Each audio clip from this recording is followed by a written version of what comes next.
karena ini kita bisa melayani Tuhan sekaligus kita juga bisa memimpin organisasi, jadi kayak senangnya double gitu. Aku tuh entah sebelum tidur aku tiba-tiba doa terus aku nangis ke Tuhan, kayak pokoknya kayak marah aja sama Tuhan, kayak Tuhan kenapa sih aku harus berada pada keluarga yang seperti ini gitu.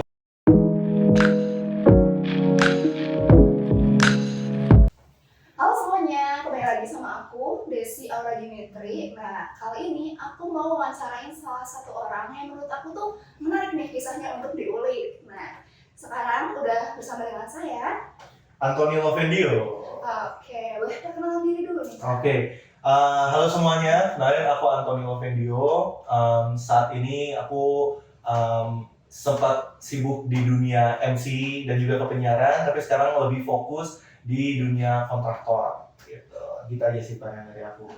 Yes. Umurnya sekitar Kalau umur sekarang aku sebenarnya kalau untuk masa umur aku enak nih, gampang karena aku kelahiran 2000, jadi emang umur tuh ngikutin tahun.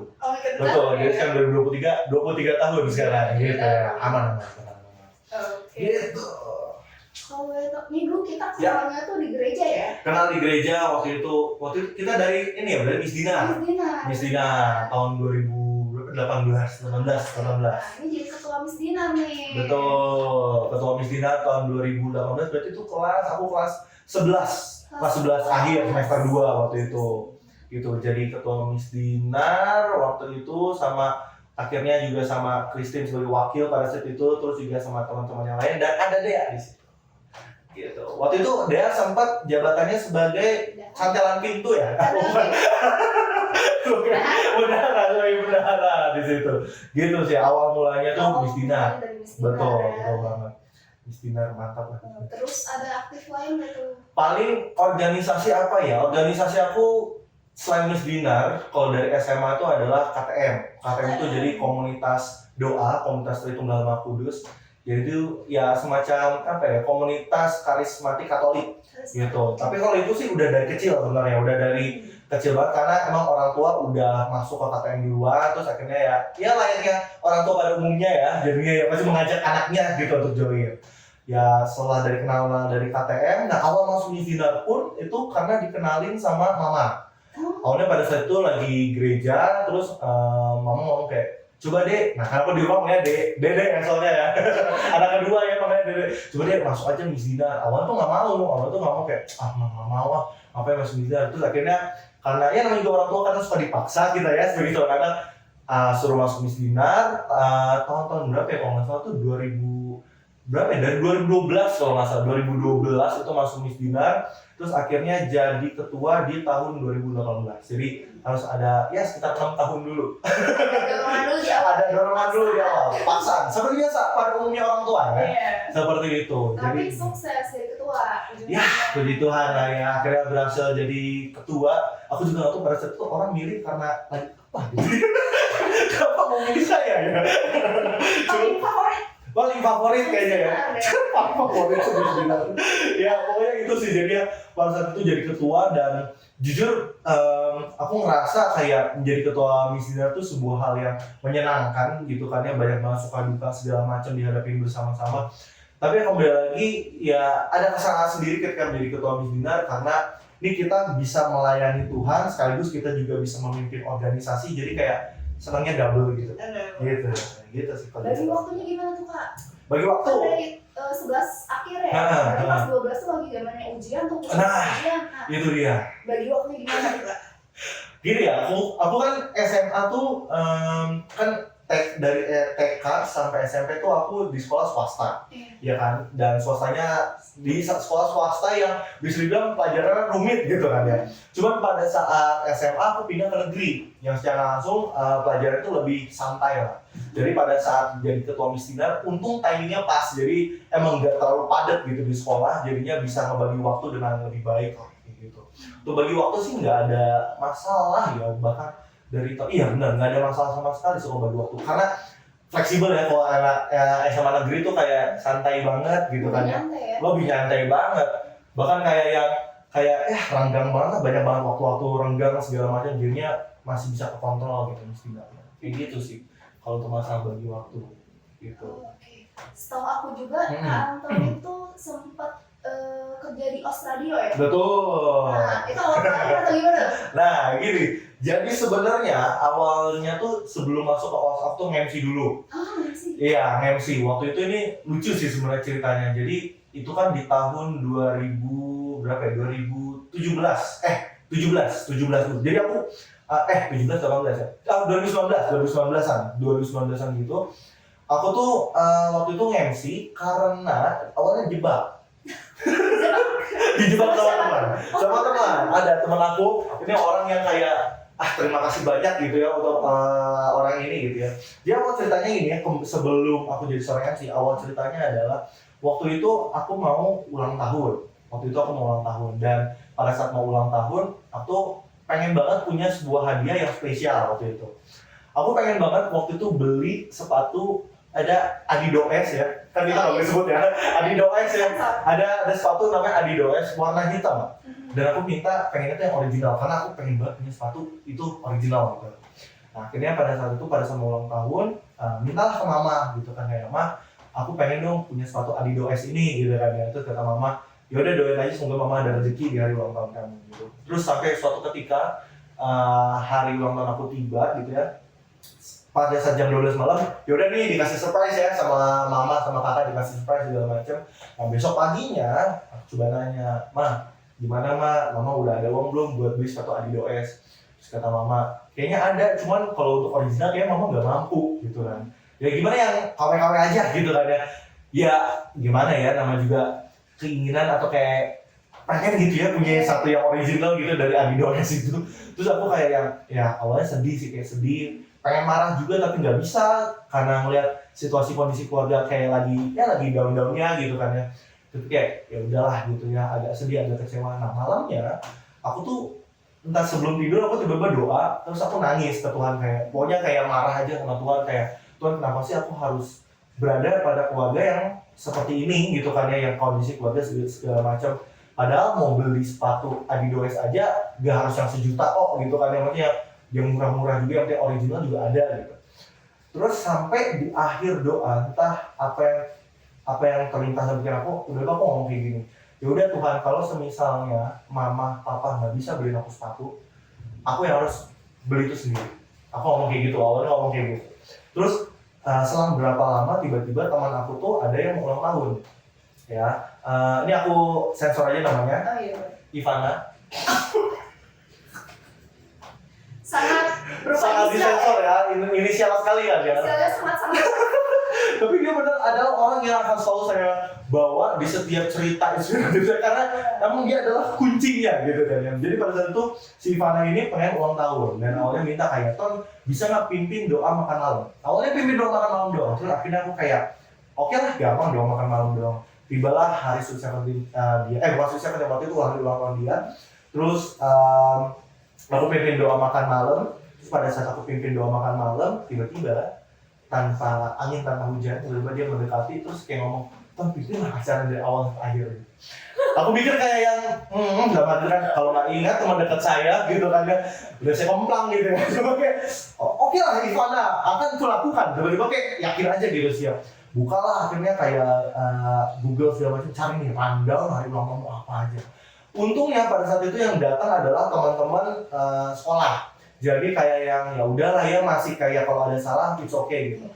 Pimpinlah acaranya segala macam, orang pada kehibur segala macam. Dan ternyata selesai dari acara itu akhirnya ayahnya si Ivan ini ngasih lah amplop gitu kan, ngasih amplop kayak set ini Antoni buat kamu gitu. Pas itu aku terima kayak wih happy nih kan, seneng nih bisa mimpin acara dadakan gitu kan ya. Tapi di situ aku nggak tahu ternyata itu adalah kasarnya gaji pertama aku selama aku akan meng-MC beberapa event-event penting ke depannya. Jadi aku tuh nggak nyadar bahwa itu adalah gaji pertama aku gitu. Terus akhirnya pada saat itu gaji pertama udah keterima, terus aku mulailah kayak jajanin biasa gaji pertama dan jajanin orang tua segala macam. Dan ternyata si Ivana ini mungkin kasih tau lah ke teman-teman yang lain, kayak sharing, coba dong kalau misalnya mau ulang tahun coba aja MC Antoni segala macam. Akhirnya mulai yang berawal dari kayak MC dibayar seikhlasnya gitu ya, segala macam, pindah dari satu ultah ke ultah lain. Akhirnya dalam hitungan beberapa bulan, kalau nggak salah sekitar 6 bulan atau 3 bulan, 6 bulan kalau nggak salah 6 bulan, akhirnya gue beli sepatu Adidas gue sendiri gitu, original dengan ya hasil kerja keras sendiri gitu. Akhirnya dari situ kayak sadar bahwa apa ya, malam itu padahal aku tuh doa gak bagus-bagus banget gitu, doanya tuh biasa aja, doa kayak anak-anak yang lagi marah kesal aja ke Tuhan gitu. Tapi dari situ aku sadar bahwa Tuhan gak ngasih aku ikan, maksudnya gak ngasih langsung duit gitu, tapi Tuhan di situ ngasih aku pancingan sih.